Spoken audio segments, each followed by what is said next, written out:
Ну вот второе видео. Ширина пляжной полосы 70 метров. Тут специальную дорожку отдыхающую сделали, чтобы можно было ходить не по песку, а по камням.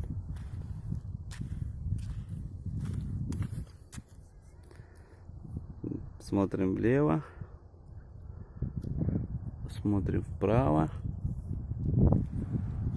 И очень круто. Ну вот,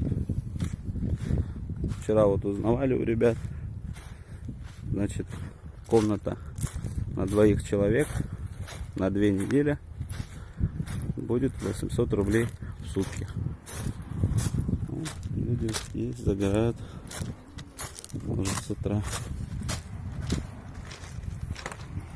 И мы пойдем тоже на море.